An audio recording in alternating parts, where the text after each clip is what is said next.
From BlackRock's association with Trump's shooter to the Secret Service, allegedly denying Donald Trump extra security. The new evidence provided by the U.S. Congress reveals information that was previously hidden from us. In this video, we're going to dive into the details of this evidence, suspicious ties to the assassination. One shocking event that followed the shooting of Trump was the discovery that BlackRock, a multinational investment company with over $9.1 trillion in assets under management, had strong ties with the shooter at Trump's rally. But before we get to that, it's important to know the allegations against BlackRock and its ties to the shooter can be traced to a Texas-based investment company, Austin Private Wealth. Just a day before the attempted assassination of Donald Trump, Austin Private Wealth made a massive financial move. The investment company filed for a put option on 12 million shares of Trump Media and Technology Group. This move, which appeared to be a bet on the company's value dropping if Trump were killed, raised immediate suspicions. Screenshots of the put option from a Bloomberg terminal circulated on social media, causing a frenzy of speculation. However, these screenshots mysteriously disappeared later in the day, adding fuel to the fire. The timing of the filing, just before the assassination attempt, seemed too coincidental to be ignored, and so this investment raised many eyebrows during the investigation. In response to the growing controversy, Austin Private Wealth addressed the rumors on their website. They claimed that the SEC filing, which showed that they shorted a large number of shares of Trump Media and Technology Group, was incorrect and attributed it to a clerical error. They further clarified that they held only 12 contracts, or 1,200 shares, not 12 million, blaming a third-party vendor for multiplying all options contracts by 10,000. They assured that they were reviewing their internal procedures to prevent future errors, but despite their explanation, the timing and nature of the filing continued to look suspicious. The plot, however, thickened when it was revealed that the alleged shooter had appeared in a commercial for BlackRock. I hope when I retire someday, they say that guy made this place a special place to come to school. In response to the backlash, BlackRock quickly pulled the ad and condemned the assassination attempt as abhorrent and awful. But this revelation added a new layer of suspicion. Was it a mere coincidence, or was there something more sinister at play? The shooter's appearance in BlackRock's commercial was a startling connection. It raised questions about the extent of BlackRock's involvement and whether there were deeper ties between the investment firm and the shooter. The timing of the commercial's release and its subsequent removal only added to the intrigue. Almost immediately after, conspiracy theorists were quick to link the dots. They pointed to BlackRock's immense influence and its connections to powerful figures like George Soros and the Rothschild family. The timing of the put option filing, the shooter's appearance in BlackRock's commercial, and the subsequent stock price surge all seem just too convenient to be called a coincidence. The connections between BlackRock, Austin Private Wealth, and the shooter were too glaring to ignore. Was this an orchestrated attempt to manipulate the stock market and profit from a tragedy, or was it a series of unfortunate coincidences? The truth remains undefined, but the suspicion lingers.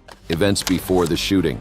Before the shooter, Matthew Crooks, took his position to snipe Donald Trump, it was discovered during investigations that he employed a DJI camera drone to survey the rally site, thoroughly planning his attack. This calculated move allowed him to gather real-time intelligence from the sky. The drone provided Crooks with an overhead view of the rally site, enabling him to map out his strategy with precision. Federal Aviation Administration records reveal that a temporary flight restriction was in place over the rally site for a window of 1 hour and 55 minutes. This restriction is a common practice for securing areas where high-profile events are taking place. However, it remains unclear whether this window was extended or modified, because despite these measures, Crooks managed to bypass the restrictions and fly his drone over the rally site, highlighting a significant security failure. The drone's flight path, likely recorded by DJI, left electronic traces that investigators later uncovered. This digital footprint was a crucial piece of evidence in piecing together the events leading up to the assassination attempt. While it is understandable if the Secret Service claimed to not have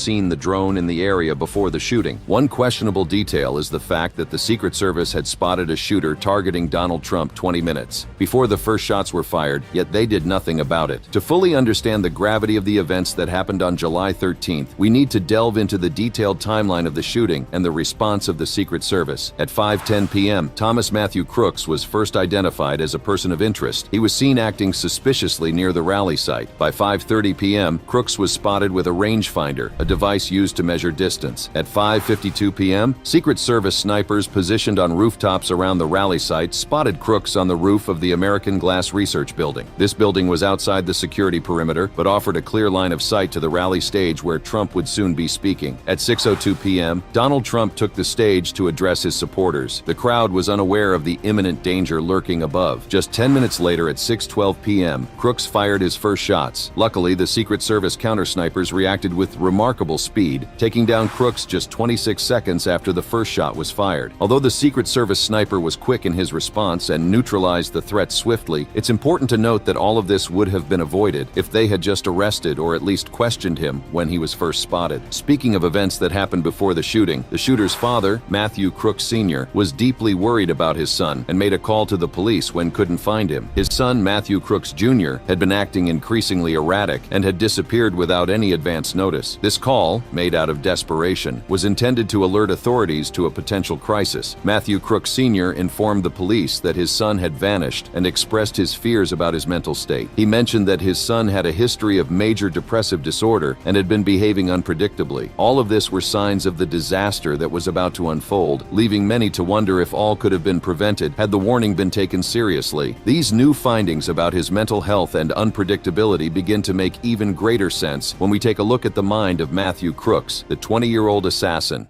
the twisted mind of the shooter. A disturbing discovery in the investigations after the death of Matthew Crooks is that he was a big fan of Ethan Crumbley, the Oxford High School shooter. Crooks' fascination with Crumbley came to light during a meeting with lawmakers, where the FBI and the Secret Service disclosed that they found a picture of Crumbley's mug shot on Crooks' cell phone. This revelation was not entirely surprising to those familiar with the patterns of mass shooters. Steve St. Juliana, whose 14-year-old daughter Hannah was one of the victims of the Oxford High School shooting, remarked that it is well established that shooters often research previous incidents. This pattern of behavior is a chilling reminder of how the notoriety of one shooter can inspire another. Forensic psychologist Colin King, who interviewed Ethan Crumbley, suggested that Crooks may have viewed Crumbley as a mentor. He further stated that Crooks was looking for tips and inspiration from the Oxford case to carry out his own act of violence against Trump. King pointed out that Crooks' extensive research into Crumbley and his parents indicated a deep-seated obsession. Andy Arena, Detroit's former FBI chief, pointed out the similarities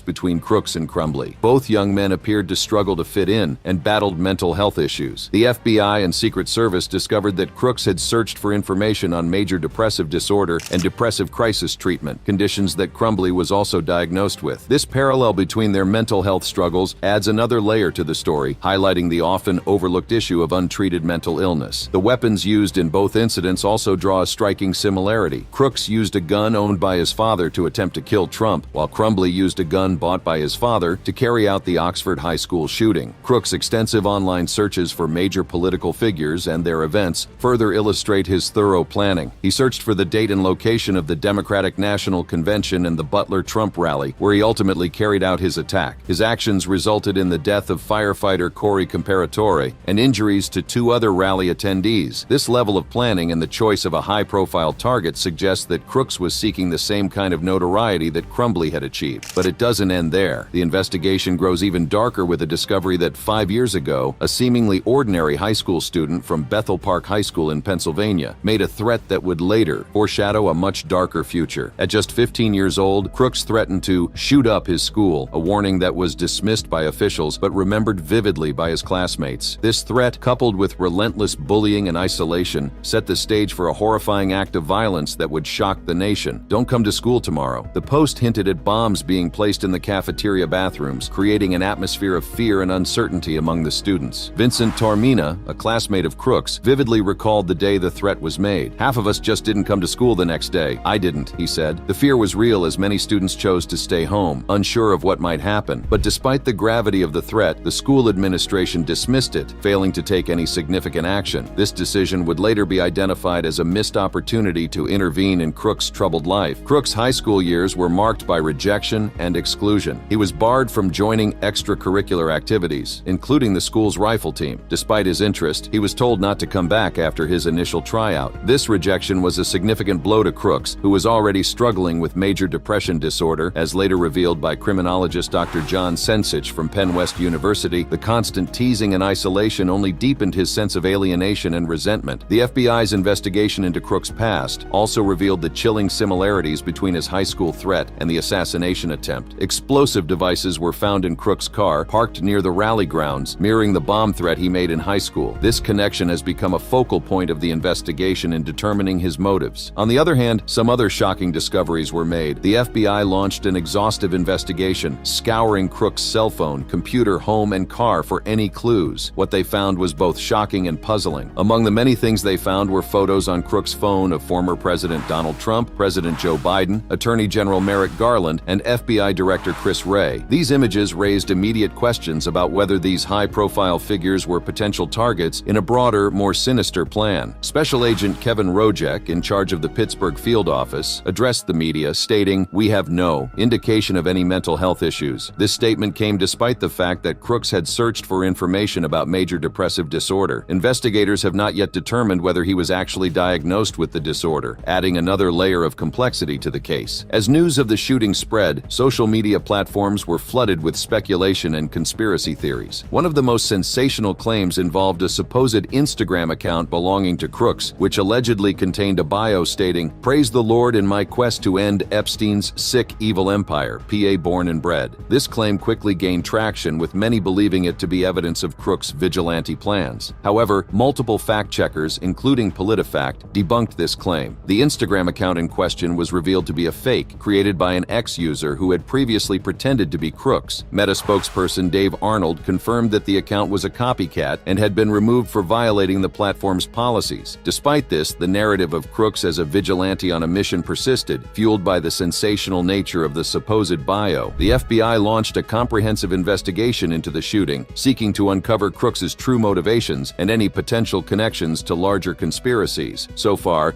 the only confirmed social media account belonging to Crooks was on Discord, a platform primarily used by gamers. According to Discord, Crooks' account was rarely utilized and showed no evidence of being used to plan the assassination attempt, promote violence, or discuss his political views. The lack of a significant online presence for Crooks has only deepened the mystery surrounding him. In today's digital age, it is unusual for a young person to have such a limited footprint on social media. This absence has led to widespread speculation and fueled various conspiracy theories, despite the lack of concrete evidence to support them. As the FBI continues its investigation, more details may emerge about Crooks' background and motivations. For now, the public is left to grapple with the shocking events of July 13th and the mysterious Thomas Matthew Crooks. The idea of a young man driven to such extreme measures by a vigilante mission is a compelling narrative, but it is not supported by the facts currently available. Crooks worked as a dietary aide at a nursing home less than a mile from his family's house. A colleague from the nursing home described him as someone who never expressed political views at work and wasn't considered a radical. He was always polite and did his job well. We never had any issues with him. He never talked about politics or anything controversial. The FBI believe Crooks acted alone, but the motive behind his actions remains a mystery. Crooks' political leanings are also a puzzle. He was registered as a Republican voter in Pennsylvania, yet records show he donated $15 to a progressive political action committee on January 20th, 2021, the day President Joe Biden was sworn into office. This conflicting information only adds to the mystery surrounding him. There was also the discovery of MAGA-supporting signs in his yard for a while. Neighbors in Bethel Park, a Pittsburgh suburb where Crooks lived, confirmed seeing pro-Trump signs in the family's yard as recently as a few months ago. This revelation has left many baffled and searching for answers. Both of Crooks' parents worked as social workers. His mother is registered as a Democrat, while his father is a libertarian. This diverse political background only deepens the mystery of Crooks' motivations. As investigators continue to piece together Crooks' background and motivations, they are examining every aspect of his life, but social media activity offers little to no insight. With odd and mostly apolitical posts, the shooting has left a community in shock and a nation searching for answers. What drove Thomas Matthew Crooks to such a violent act? But with all these details released, there is still a lot of evidence that has just been recently revealed.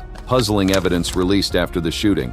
Many important details that were previously hidden from the public have recently emerged, and one that stunned everyone was the discovery that Donald Trump was denied extra security by the Secret Service. And with this news out, the agency has come under heavy investigation. It was revealed that over the past 2 years, requests for additional security measures for former President Donald Trump were repeatedly denied, despite escalating threats. The agency repeatedly denied requests for additional security measures for Donald Trump, despite mounting threats and increasing public appearances. Services. The incident of July 13th exposed Trump's vulnerability and further raised serious questions about the agency's priorities and capabilities, leaving many to wonder how such a breach could occur. Agents responsible for Trump's security detail had been sounding the alarm for quite some time. They requested magnetometers, which are essential for detecting concealed weapons, and additional agents to screen attendees at large public gatherings, including sporting events and rallies. These requests were not made lightly. They were based on credible threats and the sheer volume of people attending these events. However, the Secret Service, citing resource constraints and staffing shortages, turned down these requests. House Speaker Mike Johnson did not hold back in his criticism, describing the Secret Service's response to the assassination attempt as unconscionable. He went further to declare that Director Kimberly Cheadle, head of the Secret Service, is not fit to lead. Pennsylvania Congressman Brendan Boyle echoed these sentiments, becoming the first Democratic lawmaker to publicly call for Cheadle's resignation. Boyle cited unacceptable operational failures and a loss of confidence in her leadership. But that's just the tip of the iceberg. In a shocking revelation, Trump told Fox News that he was not warned of any potential threat before the rally began.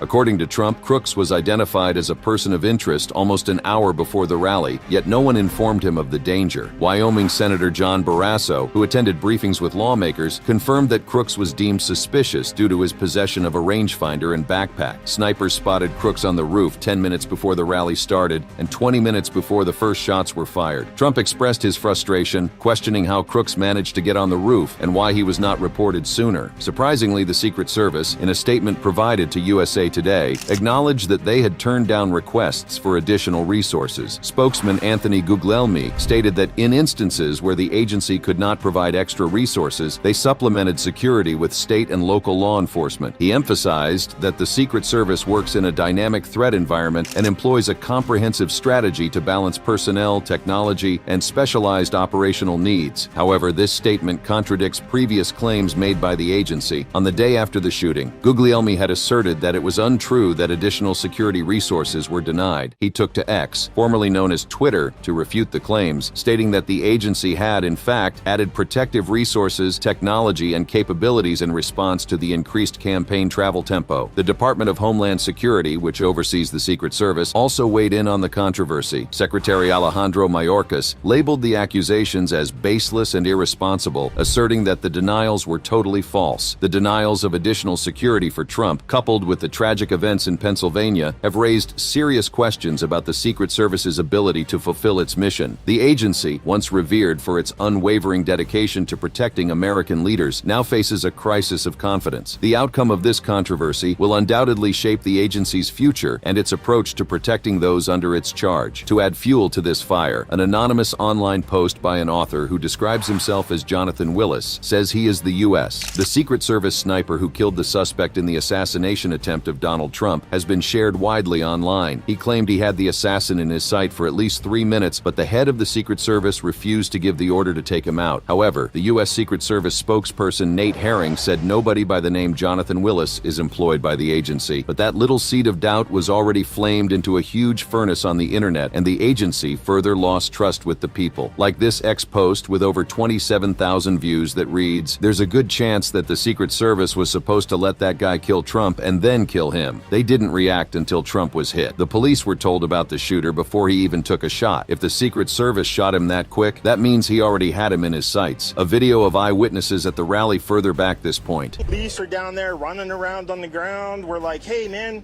there's a guy on the roof with a rifle. And the police are like, huh, what? You know, like they didn't know what was going on. You know, we're like, hey, right here on the roof, we can see him from right here. We see him. You know, he's crawling.